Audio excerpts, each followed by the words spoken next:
From Mothman and Nessie to the spirit that haunts your home, welcome to Bob After Dark, a podcast about legends, lore, and the supernatural. So turn your lights down and your volume up and enjoy your trip to the shadows.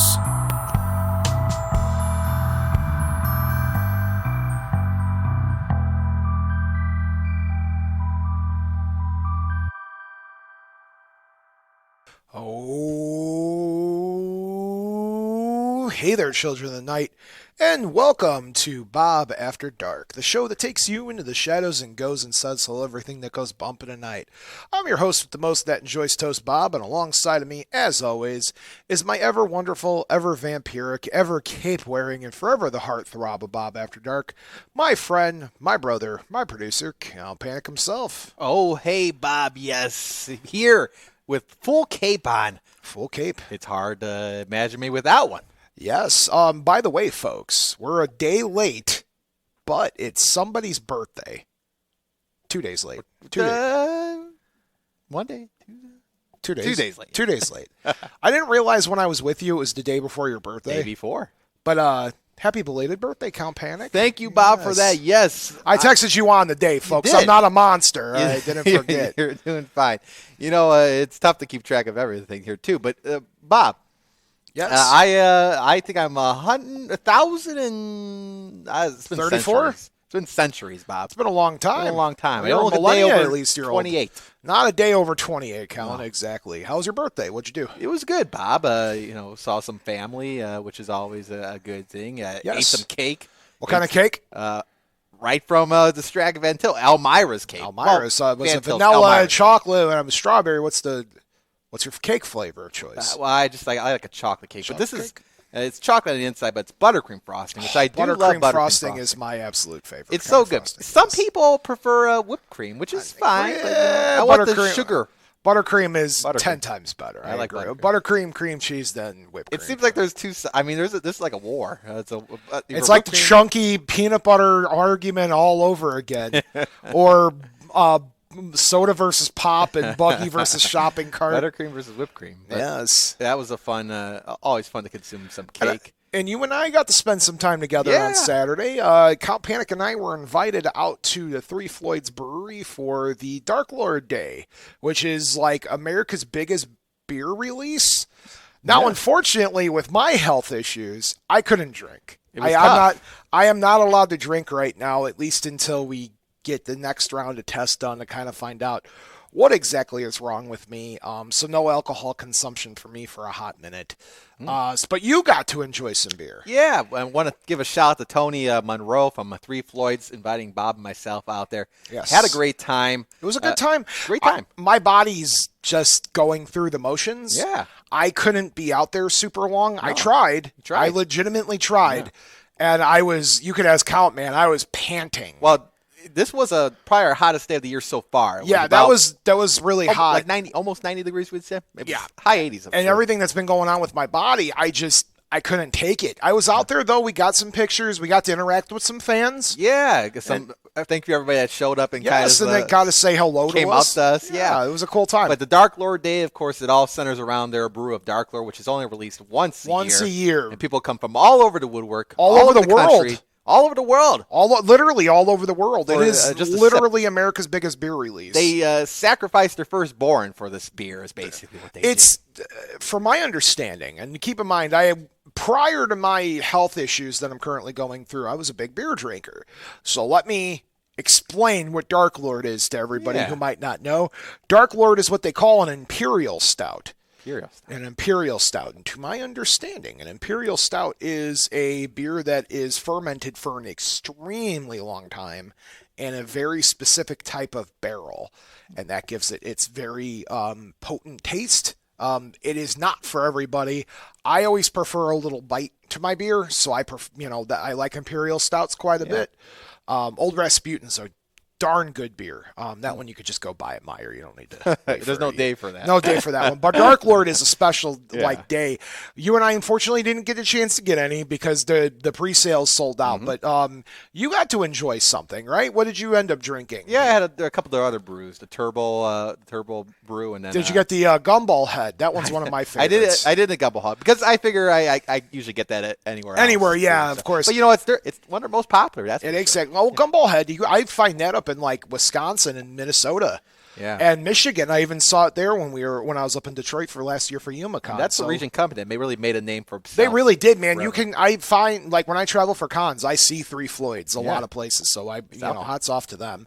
And it was a good time. I'm really grateful that we had that. And folks, I guess that makes me and Count Panek like actual influencers now.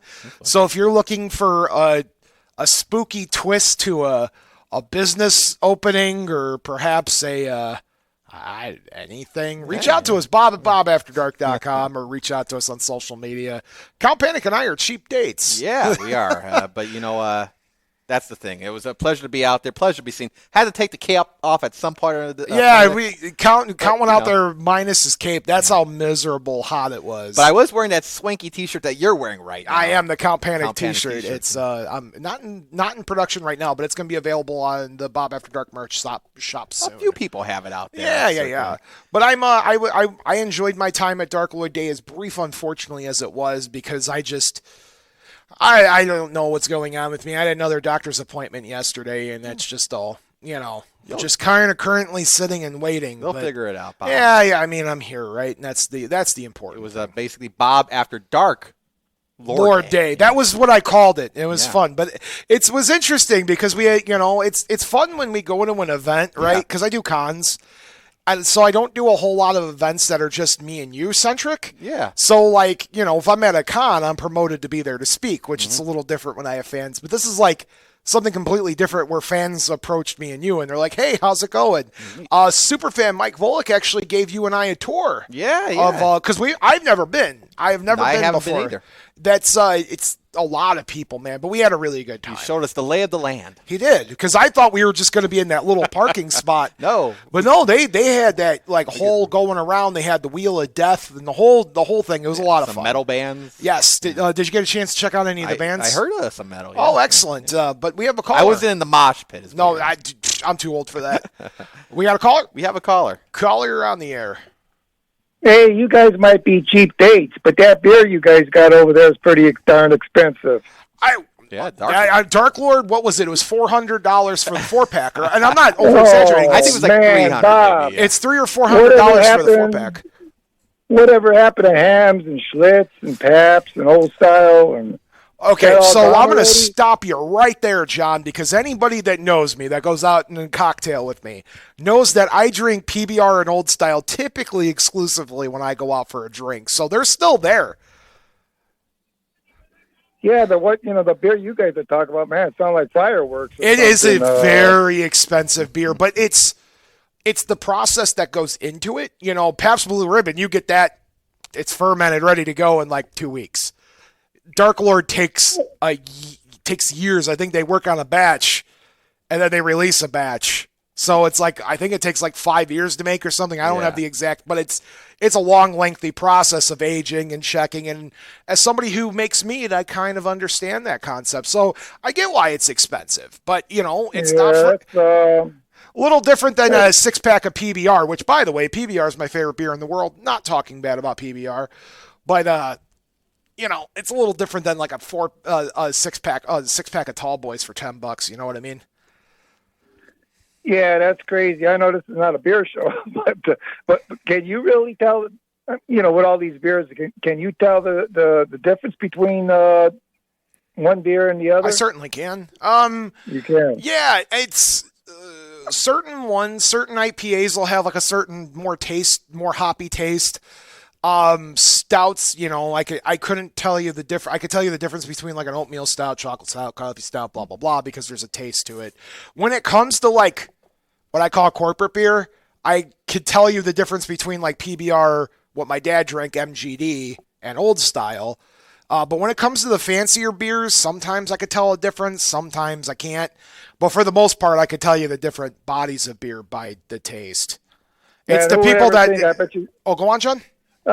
I bet you if Sardi's or Pee Wee's back in the day said, hey, we got this kind of beer and that kind of beer, they'd tell you you're nuts, Oh, my dad always called it foo-foo stuff.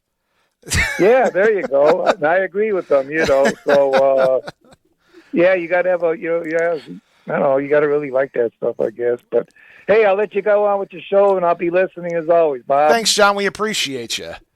All right, take care. Absolutely. Guys, do you want to be like John? You can call in. Put Count Panek to work back there, 219-845-1100. Yeah. And real quick, before we start the show, quick announcement. So we're live on radio tonight. We are. But that's not going to be a thing forever on Tuesday nights anymore. Oh, should want me to run it down? Let's go over the basics because we're still trying to be figured out. Okay. The basics are here. With summer coming up, there's some baseball, corn dog action.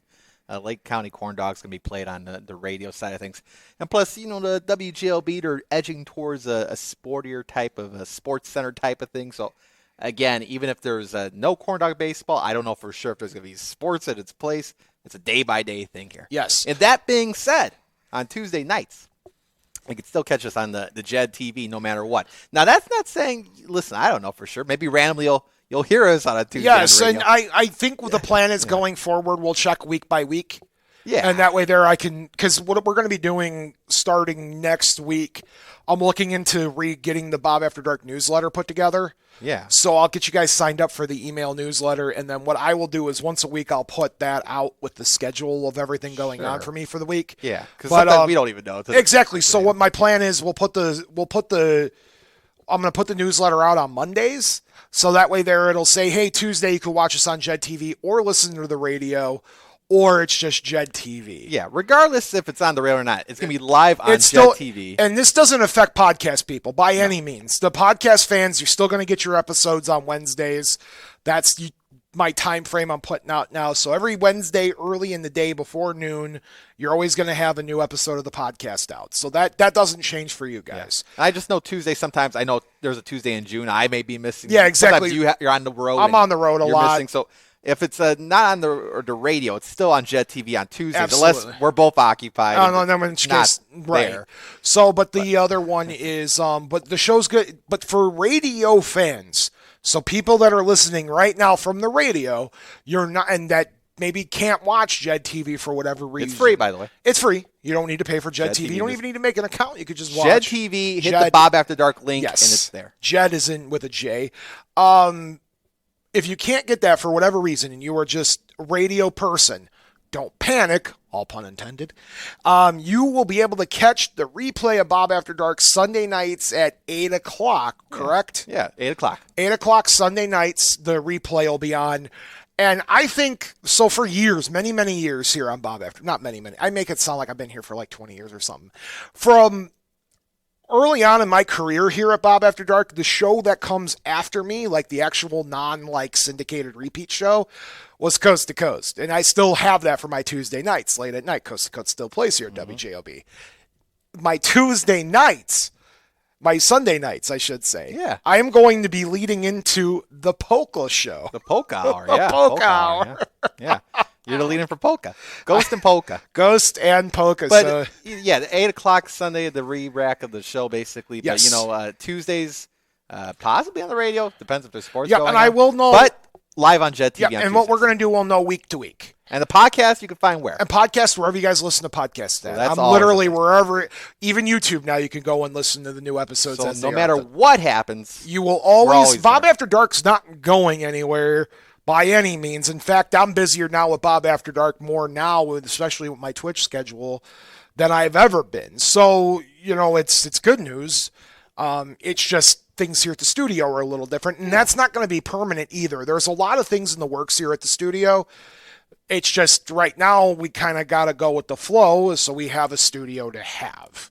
Yeah. Listen, what's the old thing? Change is the only constant thing. Exactly. And this isn't the end of the world because you're still going to get content. Yeah. It's just what day you're going to consume radio content is literally the only thing that's changing. Yeah. But however, so let's talk about what Bob After Dark is. Bob After Dark's your weekly show weekly paranormal show where we talk about legends, lore, supernatural, things that go bump in the night, lights in the sky, and of course Count Panek's favorite tattoo he has because he has a new one. Oh, geez, they're all like my children, aren't they? Yeah, you have some good ones. Yeah, but let's talk about the newest one here. You do have a new one. No, I am a Polish vampire. You are a Polish vampire. And this is the benefit for the Jed TV folks, I guess. Yes, you get to see Count Panik's new tattoo. Yeah, it is appropriate, guys. It's an inappropriate People spot. think I'm bending around. You're about to show your buttocks or something. No, you can see on his calf right there, Count Panek has the Polish eagle. You can see it right there, which right? I think's going to be my next tattoo because I've been thinking about what I'm going to do for Dad. That's a Polish eagle. That is a Polish eagle. So I think for Dad, I'm going to be doing the same thing on the back of my calf because I've been looking for a Dad memorial tattoo. And you think a Polish eagle too? I think that's the plan. Yeah, you know what? That he would be proud. Dad of would be very. If we were just talking before the show, Count and I were sitting in the studio and we were going back and forth about things that remind me of Dad. You got Dad loved his MGD and his Canadian club. Dad loved the White Sox. Dad worked at a steel mill for 45 years, and Dad was very, very much a proud Polish person. There you have it. Extremely proud of his Polish heritage. I grew up hearing the Polish language at my house. I grew up learning all about, the Polish folk heroes and the generals that did the great things. Kosciuszko, heard all those stories. So, I think it's time for a new tattoo for me anyway. And I'm definitely leaning towards an eagle like you have for Dad. Get that and a can of MGD tattoo. I think what I was thinking is have the Polish eagle gripping a can of MGD in its talon. I don't know. You need like a Polish beer, but I guess eagle could drink MGD. Well, it's a Dad thing. Yeah. You get the idea. Oh, but I do want to give a shout out to the folks at the tattoo lady, Callie. The tattoo lady is actually Callie. Callie's the tattoo lady. Okay. And she's the one that did the tattoo. She did a great job. Oh, the line work's beautiful. Yeah, but Polish eagle, Bob, I think that would look good on you. I think that's the plan. Then I got my calves wide open, so me and you are going to have matching tattoos. There you have it. All right, so we split the show up into two parts. First part of the show is the weird spooky news of the week. Oh, and then a text in here as well. We have a text line. Well, John again. Hey, John. Saying, and your dad liked to play baseball at Kosciuszko Park. Yes. Oh, the White Sox. We forgot about that one. Dad loved the White Sox, and he loved playing baseball. At Kosciuszko Park. At Kosciuszko Park. Yes, baseball, basketball, and football, but he loved his baseball. Yeah. So we split the show up into two parts. The first part of the show is the weird spooky news of the week. That's where you, the fans, and me, the Bob, go scouring the internet for the weird and unusual in the world of news. So anything from ghost sightings, cryptid encounters, lights in the sky being photographed for major news, and weird advances that borderline on science fiction. That's what we talk about on that part of the show. I don't warn Count Panek of anything of the news unless it's a video. And we get the raw hashtag Panik's take at the end of every news story, giving the deets of the show, or giving the deets of every news story. And then we dive right into the lore of the week, ripped right from the pages of Dr. Ben Vanderson's diary. And we're going to talk a little bit about that. But I teased it tonight. For the first time in Bob After Dark history, we are going to be talking about chicken nuggets in a legitimate sense. Chicken nuggets. Chicken nuggies, as they call it these days. Any certain type of chicken nuggets? Well, to get to it. Okay. We'll get to it. So let's start with our first news story. Right. This is written by Jessica Phillips at Channel 59 News in West Virginia. West Virginia ranks number 1 for paranormal investigations, which does not surprise me at all. So let's dive right in here. This is from Ghent, West Virginia. The WVNS is their broadcast name out there. One of the many topics that could be associated with the mountain state is ghosts, cryptids, and the variety of the paranormal. According to a study held by Jeff Bett, paranormal investigations are common in West Virginia, and many keywords relating to the paranormal, such as ghost orb, were studied to discover that states were the most interested in paranormal investigations. West Virginia took the top spot with 403 searches per 100,000 people each month, which is 67% higher than the national average of 241 searches per 100,000 residents. According to the keywords that were analyzed for the study, common paranormal search terms that West Virginia searched for were included spirit box, ghost hunting, and cold spots. While West Virginia came out for a high interest in ghost hunting, the state with the second most highest in tracking paranormal went to Alaska, that's a big surprise to me. Alaska searches were 35% higher than the U.S. average, with 326 monthly searches per 100,000 people. Third place goes to Colorado, so-so. 305 searches per 100,000 residents, 27% higher than the U.S. average. Oregon took fourth, 295 per 100,000.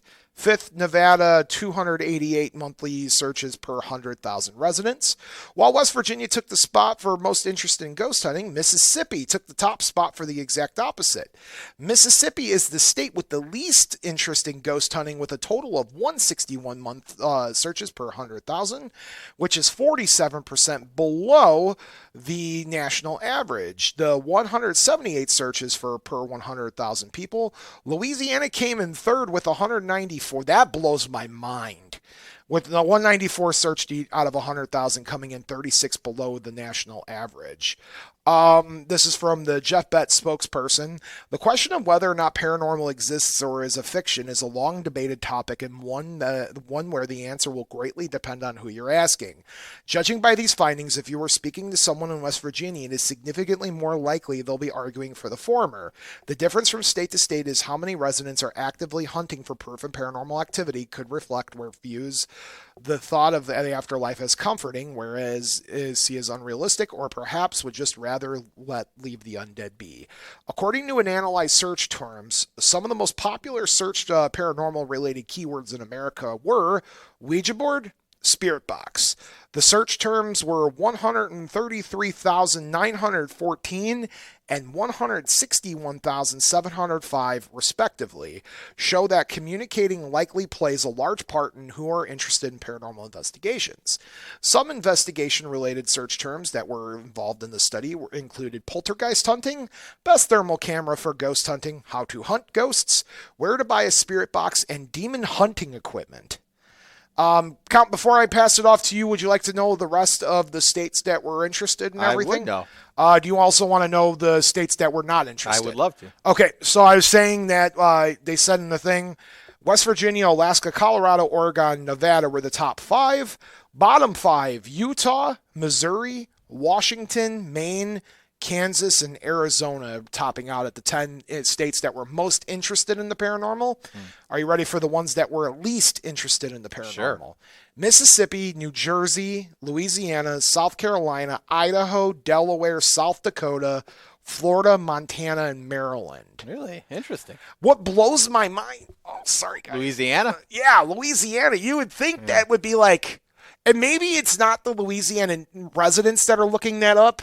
Maybe it's the tourists that are going there and looking that stuff up. Maybe. But Because if you, don't they embrace the whole come on down and look for ghosts down most do. Yeah. Most do. And I mean, that's just in New Orleans. I don't know how the rest of the state is. You know, New Orleans is kind of like paranormal hotspot number 1, right behind or right above I was just there. Georgia, Savannah. All right, yeah. Well, no, that is interesting, Bob. And this even has the demons factored in as well, not just the paranormal. Yes. So that's some interesting facts. But yeah, I am very taken back by the whole Louisiana. I thought their whole tourism idea was, hey, come on down here. Yeah, well, I mean, they have other things going on Stay there. for the gumbo. What the other one that was surprising for the top of that list is Mississippi. That's more. Actually, maybe that doesn't surprise me as much. I think I've driven through Mississippi once in my life. So I couldn't tell you too much about what's going on there. I couldn't tell you. Yeah. I mean, the Mississippi's got a lot of dogman sightings, though. There's a whole city that's dedicated to that. Dr. Vanderson be able to tell you more about that. Yeah. The other one, but Louisiana's the one that blows my mind. New Jersey, got the Jersey Devil story out there, which is arguably top 5 cryptid in America. That one's surprising, but they don't talk about cryptid comments in here. It's all ghost related, so maybe. South Carolina, so-so. Idaho, that doesn't surprise me. Delaware, not so much. South Dakota, yeah. Florida's actually really surprising. I was expecting more from that. Montana and Maryland, hit or miss. But I thought that article was pretty interesting. Yeah. Count, what's your take on it? No, I do find it interesting. And again, it's good to kind of get the breakdown of facts here of what each state considers, if it's worthwhile. And not just paranormal. Like I said, they want to do demon kits as well. So Yep. there's a lot to factor in here. West Virginia does not surprise me at all. Like, there is such a trend going on right now with, like, Appalachia lore, which is directly in, like, West Virginia, you know. Fallout 76 is a super popular game that's got cryptids all over the place. Yeah. And West Virginia is kind of like the beacon of high strangeness. Obviously, Mothman, you know, Grafton Monster, et cetera, Flatwoods Monster, all take place in one state. West Virginia doesn't surprise me. If you were to ask me, and I'm going to ask you the same thing, top 3 states I would have guessed off the cuff, I would have said West Virginia, Louisiana, Georgia, because of Savannah. Yeah. What about you? Louisiana for sure. That's like the most haunted. I always thought that was the most haunted. Yeah, I mean, when you think of like paranormal in America, my first thought, maybe West Virginia, but New Orleans is a close second, if not number 1. Maybe the two go back and back, you know? Maybe Florida because it's close in proximity. You know, and Florida's got a lot of high strangeness going on there. St. Augustine's there, America's oldest city. Yeah. And that's a hotbed for paranormal activity. I've been there twice in my life. How about Washington? I mean, Bat Squatch. Yeah, I mean, was that on the bottom list? That's it. No, Washington was number 7 on the biggest list. Okay, well, there you go. Yep. Yeah. All right, ready to move on to the next? Nothing about Indiana. Nothing. Indiana did not rank either way. So we're just or Illinois. Different. No, neither was Wisconsin. That kind of surprises me too, maybe. Yeah. All right, let's dive into the next story, which is written by Mia Williams from Uniland. Devil letter written by possessed nun in 1676 is finally translated. A devilish letter written by a 17th century nun has finally been translated. Sister Maria Cofficella della Conzione, Crocifissa della Concezzione, a 31-year-old nun living at the convent of Palma di Monte Cairo in Sicily, was said to be possessed when she wrote the letter. On August 11, 1676, she wrote on the floor of her cell with her face covered in ink, clutching a letter which was strangely mixed of symbols and letters. Historical accounts may have suggested that Sister Maria claimed that the letter was from the devil, who was attempting to turn her away from God towards evil. The message was 14 lines long, and archaeologists have tried to decipher the meaning for centuries, and finally have started to make improvements. Talking to Live Science, Ludrum director Daniela Abate said, when working on historical decryption, you cannot ignore the psychological profile of the writer. We needed to know how much was possible about this nun. Historians said that Sister Maria was 15 when she decided to devote her life to God and moved to Benedictine convent. Abate continued, the letter appeared as if it was written in shorthand. We speculated that Sister Maria created a new vocabulary using ancient alphabets that she may have known. To be sure what exactly this letter was written in, researchers had used research and software which scanned shorthand symbols for different languages. They found that the nun's letter contained words from ancient alphabets such as Greek, Latin, Runic, and Arabic. Abate said, we analyzed how the symbols and graphisms or thoughts depicted as symbols, repeated in a letter in order to locate vowels, and we ended up refined the decryption algorithm. We thought we could just come out with a few words making sense, but the nun had a good command of languages. The message was more complete than expected. In addition, calling the Holy Trinity deadweights, the letter also said, God thinks he can free immortals. The system works for no one. Perhaps now Styx is certain. In ancient Greek and Roman mythology, the river Styx is separating the netherworld from the world of the living. Abate said the letter shows a strong indications that Sister Maria was suffering from mental health conditions. He said, the image of the devil is often present in those disorders. We learn from the historical records that every night she would scream and fought against the devil. Hashtag Panic's take. That's interesting. And again, to have this all coming out right now, translated for us. But back then, when was it? It was the 16th century. Yeah. 1676. Can you imagine? I mean, even now that's terrifying, but a lot is happening back in the day. That's no explanation whatsoever. No, and so keep in mind, guys, I'm not discrediting this as, psychological disorder, right? Because possession is something I believe in. I believe I've experienced it myself. Sorry, guys. It's hard to sit here. Back there. Yeah. So we didn't know mental health in the 1600s, y'all. That was not a thing. Mental health was at its infancy, So I don't think they would have known the difference between mental health or possession or not. You know what I mean? It's interesting that it used these different letters, and they say that, well, she was an expert in some of this stuff, but man, have you ever sat down and tried writing a letter in different languages? No, I can't. Because I have. Oh, you have? I have, I can write German and I can write some Polish, but if I jump back and forth between the two, I'd be lost. But they're saying how many different, hold on, I'm trying to find it here. Greek, Latin, Runic, and Arabic. Greek and Latin makes sense, specifically the Latin, right? We talked about that before. When our dads were going to church back in the day, Latin was how church was presented most of the time. At least that's why my dad knew how to speak Latin, because he had to because of the church. What's more interesting to me is that she knew the Runic language. That would have been like a heathenistic belief system to them. Yeah. So how are you going to sit there and say that she knew the Runic language? That's not something you should be knowing. No. And then on the flip side, the Arabic, Crusades are probably getting, going on, this and that, or maybe not at that exact time, but those things were looked down upon. So how is this, and my question is, how is this nun going to know these languages good enough to be able to write a full letter in being able to swap between different languages? Now you could say that there was a mental illness going on there, but it made cohesion sense. Yeah. You know what I mean? What do you believe on? Do you think there's a condition going on? I think there is. I think there's something otherworldly here happening, but because that's impossible for me to comprehend. Absolutely. Yeah.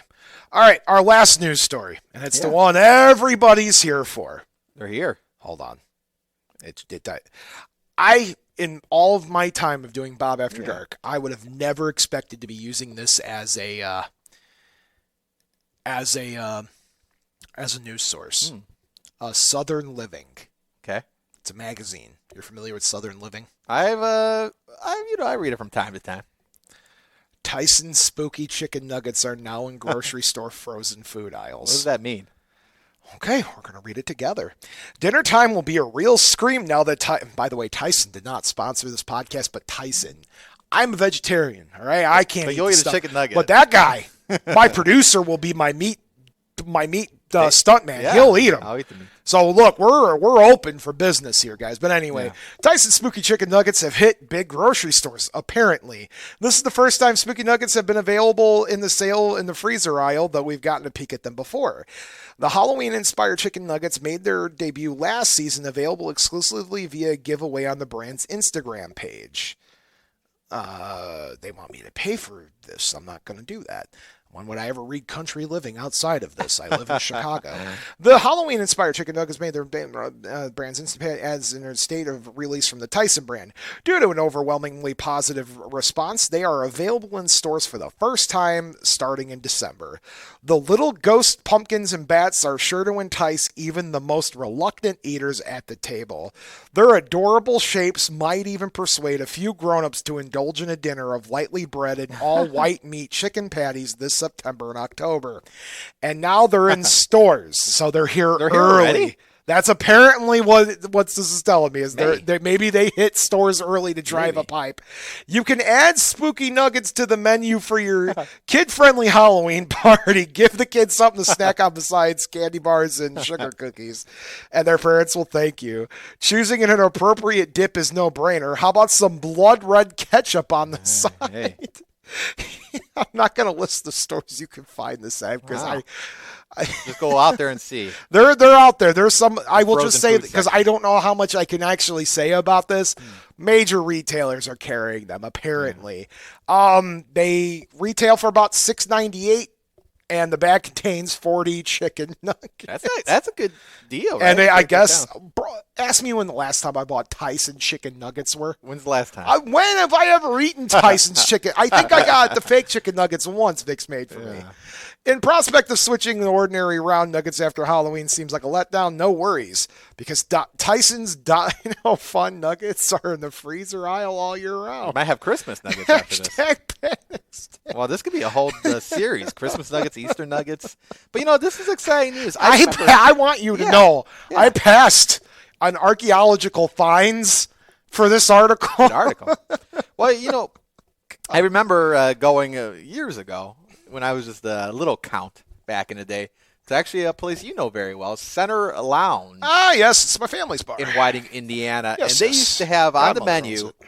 Dino Nuggets. They used to have Dino Nuggets. You get it with RC Cola because that's all they served. Yes, they Cola. still do, I think. But the Dino Nuggets were something amazing. And you might think these spooky Halloween nuggets are just for kids. But, Bob, I would seriously eat Look, spooky I'm going to tell you right now, and this is a promise. Yeah.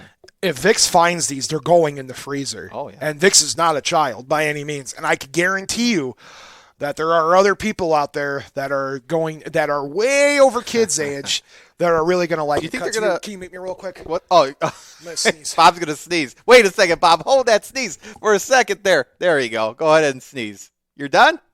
Oh, okay. You Never lost even the sneeze? happened. Never even happened. Oh, Never even Bob. happened. Yeah, that's weird. There's no mute button here, There's Bob. no I got to do it myself over. You hit it on the soundboard, man. No, I got to go all the way over here to mute it. But, Bob, I think this has the power, because people go crazy over Halloween and spooky things all time of the year. I think this has the power to sell out in all the stores. I think you'll be hard-pressed to maybe find these nuggets. Yes. People are going to be crazy in the shopping. It's going to be like a bonanza. These are going to be a popular. I Yeah. guarantee. And plus, the current meme is chicken nuggies. You eat the nuggies. With the honey mussy. Yes, you get the idea. Yeah. You speak the language. I don't eat the stuff. But I want you guys to know. I want all of my fans to know. I skipped out on actual news articles for this. That is an actual news article. Because I want to give you guys that. Count, are you ready for a quick break, man? Sure. All right.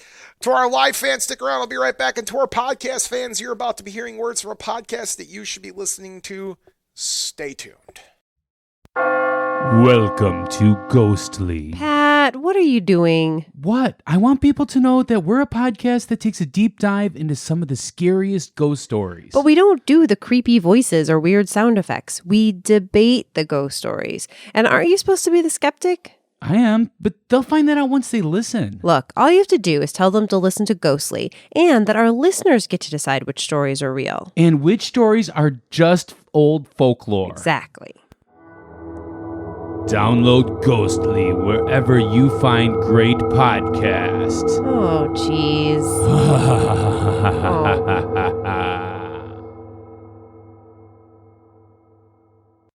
And we're back. Yes. Oh, hey there, Count Panek. Oh, hey there, Bob. How you doing? I'm doing good. What'd you do during break? During break, Bob, I consumed all the not the dino nuggets, the spooky dino nuggets that are out there. And they're delicious. Yes, I created, you know what I did during break? Made your own nugget. I did, a vegan nugget at that. Oh, Something I could eat. Spooky shape. But it's not in spooky shapes. That's your downfall. They're in tree shapes. Yeah. It's for Arbor Day. That's good to have, Barbara. The nugget is a powerful food, I feel like. It's just it really goes for any time of the day. Yes. Breakfast, lunch, and dinner. So, we ready to dive into the lore of the week? Sure. You didn't sound too enthused. I'm ready. Okay, that sounds much better. All right, so people ask me a lot, hey, Bob, how do you come up with your ideas for Bob After Dark? And there's a lot of good answers to that. Sometimes there's things on my brain that I know about, and then I'm like, all right, I want to cover it.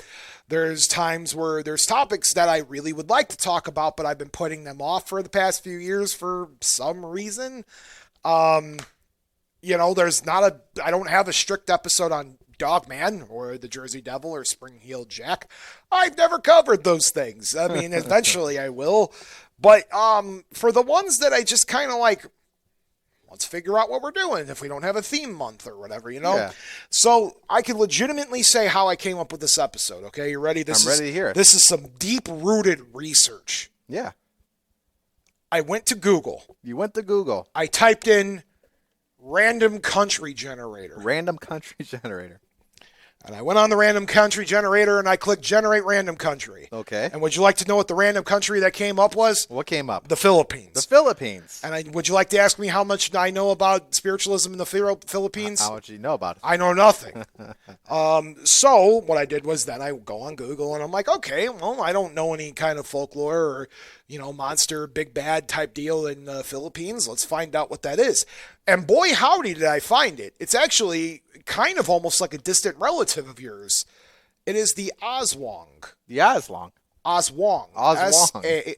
Aswang. Aswang. So let's talk a little bit about this one, folks. Now, I've had to give you guys all the stuff up to this point have been all family friendly. This one might be a little scarier for the kiddos. Viewer discretion advised. It's not terrible, but this one's definitely a little scarier than most of my episodes. Okay. So just quick disclaimer. All right. So let's talk a little bit of here. I have several different articles, including an entire website called the Aswang Project. But let's start with the Cryptid Wiki reading on this, and we'll go from there. How does that sound? Sure. The Aswang is a cryptid in Filipino folklore. The Aswang is an inherently evil werewolf and vampire-like creature and is the subject of a wide variety of myths and stories. Spanish colonists noted that the Aswang was the most feared among the mythical creatures in the Philippines even in the 16th century. The myth of the Aswang is well known throughout the Philippines except in the Ilocos region, which is the only region that does not have an equivalent myth. It is especially popular in western Visayas, Visayas, and regions such as Capiz, Lolio, Bahul, Masto, Aklan, and Antique. Excuse me, my Filipino speaking language is not super good, guys, so bear with me as I did try. Other region names for the Aswang include the Tik Tik, Wak Wak, and the Suck-Suck, which are noises when chasing its prey. So it's like an onomatopoeia almost. Sometimes the creature is called the Balbal or Ghoul, which replaces the cadaver with banana trunks after consumption. Aswang stories definitions are vary greatly from region to region and person to person, and no particular set of characteristics can be ascribed to the term.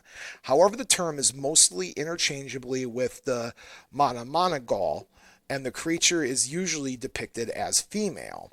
The Aswang is a generic term applied to all, and I don't want to use this term, but they call them witches. Guys, remember, most witches hang out on the couch and complain about juice in the morning. They're not bad people, but this is just, this is old story stuff, so I gotta say it, but please, witches aren't bad. They're just fine. They want to be left alone. It's 2024. Let them be who they're going to be. Anyway, vampires, and sorry, Count, I guess you're getting thrown into that one too. And the Manamanagals, shapeshifters and werebeasts. Aswang stories and definitions vary greatly from region to region and person to person, and no particular set of characteristics can be ascribed to the term. However, the term is mostly used interchangeably with the Manamanagal, and the creature is also usually depicted as female, as we said. The wide variety of descriptions of the Aswang stories make it difficult to settle upon a fixed definition of the appearances or activities. However, several common themes that differentiate Aswangs from other mythical creatures do emerge. Aswangs are shapeshifters. Stories recount Aswangs living as regular townspeople. They are quiet, shy, and elusive. At night, they transform into creatures such as a cat, pig, bird, or more often a dog. They enjoy eating unborn children, which is what I was referring to on Scary Stuff here. Feeding on unborn small children, favoring liver and hearts. Some have very long tongues to use to kind of dig the organs out after eating. And some are so thin that they could hide themselves behind a singular bamboo post. They are fast and silent, and some make noises like tick tick tick, which are the louder further away the Aswang is to confuse a potential victim. and the bubu, an aggressive kind of Aswang that makes a sound like a laying hen at midnight. They may also replace their live victims or stolen cadavers with doppelgangers made from tree trunks and other plant materials. Vesma will return to the victim's home only to become sick and die. And Aswang will also have bloodshot eyes, the result of staying up all night searching for houses where wakes are held to steal bodies. So these things go after usually children and dead people. So, your average 30-year-old, I guess, is completely fine. We might be safe. You just turned to. You're good, man. I'm thousands of years old, Bob. All right. So what do you think so far? Yeah, it's terrifying. You're right. It might be a little too, put the hands over the kids' ears there. But you know what? Terrifying creature, Bob, we're dealing with. Unless you're just a regular person. But, still to think about that's terrifying. Yes. As Aswangs are renowned for shapeshifters, animals commonly associated with humans are sometimes misconstrued as Aswang due to their distinctive sounds. This misbelief has led to unfortunate killings as animals such as bats, flying lemurs, and Tasmanian devils. A plausible explanation for the legend of the Aswang is purported legend in the Capiz region. Filipino men susceptible to rare genetic condition known as XDP experience uncontrolled muscle movements and spasms reminiscent of Aswang depictions. Additionally, Aswang may serve as a convenient scapegoat for individuals committing gruesome murders. Many find it easier to attribute such acts to a mythical monster than to grapple with the complexities of understanding why fellow human could commit such heinous acts. Tabloids exploit the Aswang narrative to boost sales, capitalizing on sensationalism and surrounding these stories. Sorry, guys, I'm pouring sweat here. I'm fine. Doing good, Bob. I'm doing good, so just take me a breath here. So what do you think so far, Count? Scary stuff, huh? Very scary. Terrifying, Bob. Yes. Yeah. So let's talk about the different classifications. I explained what they can be, but each one has a different appearance when they shapeshift, right? Mm-hmm. So their most common form of the shapeshifting is a humanoid, mostly upright, but sometimes crawls on all fours. The body can be covered by a black, coarse, quill-like hair. Skin color can be black to ashen gray. The body can be oily as well due to an application of unknown kind of grease or coconut oil concoction, usually before stalking their prey. In this configuration, they normally crawl on the floor or the immediate space outside, or they lay prone on roofs or gabbles looking for a peephole or a lick hole where they can drop their highly penile tongue that reportedly has the looks and consistency of a very dangerous looking claw and spikes. The tongue can inflict sickness or death on its victims, which are usually sick people, children, and pregnant women. As we said, their other big one is a canine, as Aswang can appear as a large menacing dog with coarse black hair and flaming red eyes. They normally stalk the roadsides but are reported to roam the cities on occasion. Its huge size and wild hair reminds one of a jackal out for a kill. Normal house dogs normally hide, howl, and flee when they see an Aswang in this form. Animal senses are way sharper than ours, remember that. By far the most common Aswang configuration in the Philippines. Most Aswang witnesses reported seeing them in this form, especially just as a scalped-up pig with the basic characteristics of two forms of Aswang. Their arrival is heralded by snorting and garnishing of teeth characteristics of domestic speed. Only their sheer size gives them away. There's also avian, meaning like bird-like creatures. Some called the tik-tik.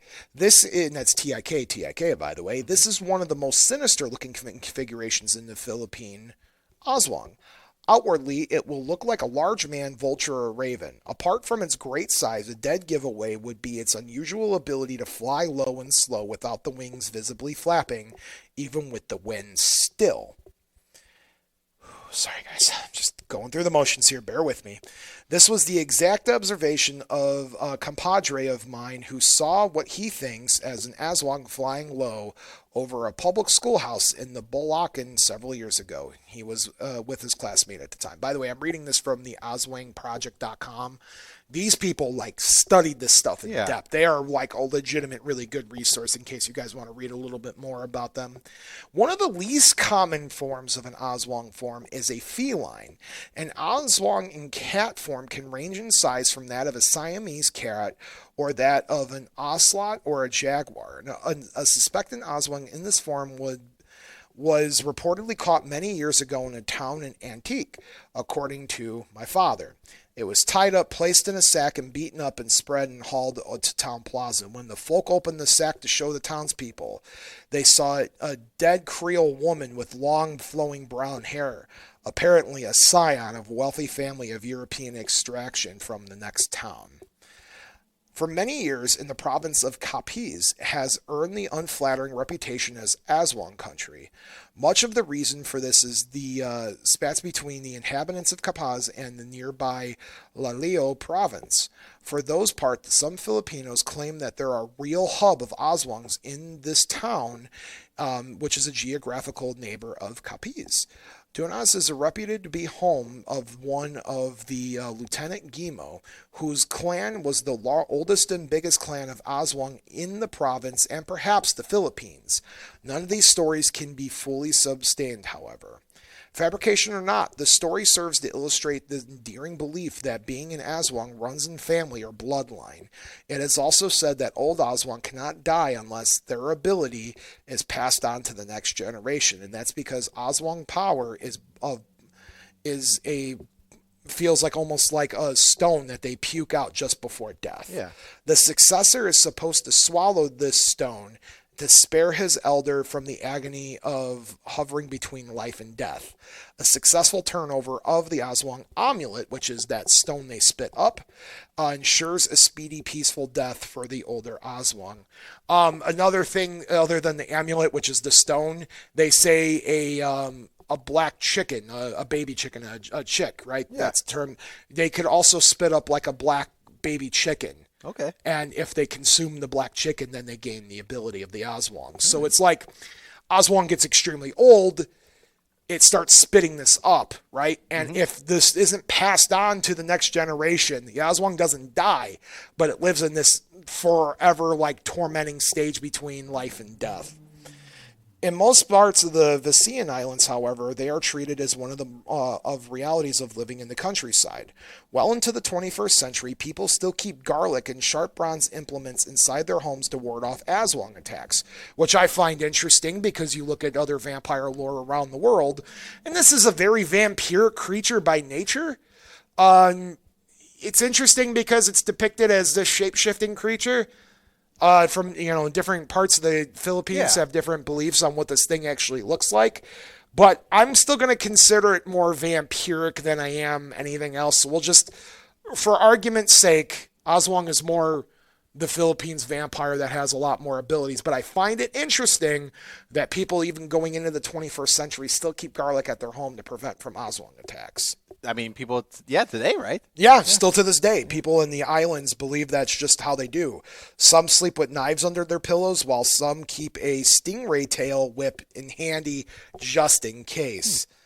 So that is some of the stories of the Aswang that we have here in the Philippines. What I've really liked about the Aswang story of these creatures is that you don't normally hear of something being able to shapeshift into multiple entities while keeping the vampiric side going, right? Yeah. I'm not going to mention the S word, and that's because unless I'm covering that topic completely, the S walkers, I will call them, are a very native fear in the Pacific Southwest. And the indigenous tribes down there legitimately have these fears, and they're very valid. And me not being included in that tribe, I probably shouldn't be speaking about them in terms of just kind of like blurting it out there. Like, people like to say that there's S-Walker, sightings all over the country. No, that is specifically meant for that indigenous tribe. Yeah. And by people kind of saying, well, there's sightings here in Chicago. No, there's not. That's for them. And it's kind of rude to be saying that stuff because these people, that's their big bad. That's their boogeyman. You know what I mean? Yeah. So the S. Walker stories are kind of similar, but what I find interesting is that particular story where we have in the Pacific Southwest, they can shapeshift, but it's not that it changes region to region. It can come and go as it pleases, right? Yeah. But as we look at here with the Aswang, it's depending on what region you're in, is that it kind of shapeshifts into something depending on the region. But they kind of all keeps the same concept that this thing kind of spits out his tongue and eats babies. Which is terrifying. Man. You know, this thing like eats babies, and it could turn into a bird, it could turn into a pig, it could turn into a cat, it could turn into a dog, which is more werewolf-like or, you know, lycanthrope or dog man. This thing's kind of like every paranormal entity cryptid I probably covered wrapped into one very scary piece of lore here, man. Yeah. No, for sure. You know, my friend Joe spent some time in the Philippines. I wonder if he, you know, kind of a... Can you reach out to your friend Joe and see what's cracking if there's there? anything going on, I mean, maybe he has stories. Yes, 100%. Sorry, guys. I'm like, I'm fine. I'm not going to pass out here, but I am pouring sweat here, folks. You're making it to the end here, Bob. We're making it to the end, exactly. I apologize, everybody. This has been my existence. And until I could get in back, my next test for the doctor is June something. I forgot the date, but I have it. It's a Wednesday. It's the second Wednesday in June. Right. So that'll be my next test to hopefully figure out what's going on with me. Sorry, guys. This has been something I told you the past couple of weeks on the show. If you're watching on Jed TV and you see me standing up, that's just because it's hard to get comfortable. Mm-hmm. And that's just how I've been since my stuff going on here. Yeah. And this pouring sweat thing is a bit annoying, so I apologize. I promise you guys I'm okay. I suffered a lot worse this weekend, and I didn't pass out yet. You made it, Bob. I made it. So I don't know, Count, out of all the things we've talked about, I might legitimately say that these things might be top 3 most terrifying things I've ever covered on the show. I would say, Bob, more so than the gourd-eating... the man-eating gourd. The man-eating gourd. The pants. The Fresno Nightcrawler is not terrifying. Yeah, that thing just kind of... Jimmy walks away. No, this one is spooky. And you know what? I guess we could take comfort. It's in the Philippines. It can't get us here. So. Unless it migrated here. Uh-oh. Let's not talk about that. Sounds good. Now, Count, before we go, do you have any closing words for the audience tonight? Once again, folks, Tuesdays, Jed TV. If we're not here, say Bob's on the road. I got something going on. Probably nothing. But look for us at Tuesdays at 9 on Jed TV free. And, of course, the replay will be Sundays at 8 p.m. Central. 8 p.m. Central. Yes. Now, always, but the podcast always anywhere for free as well. Yes. And the Bob After Dark newsletter is coming out soon because I need to keep people updated on what our schedule is like anyway. That's probably a big thing now that I'm doing something just about every day Bob After Dark related. So that's the thing. Yeah. Yep. All right. So, folks, thank you so much for watching and listening to another episode of Bob After Dark. On behalf of me and Count Panek, we just want to wish you all sweet dreams. To Mom, I just want to say goodnight to you, and Dad, wherever you are in the universe. I hope you're happy, comfortable doing whatever it is that you want to be doing. And to Tiff, no matter where you are, I just hope you have the sweetest dreams of them all. Good night, everybody. And remember, the 2 most important rules of Bob After Dark are not all who wander are lost, and as above, so below. Until next time.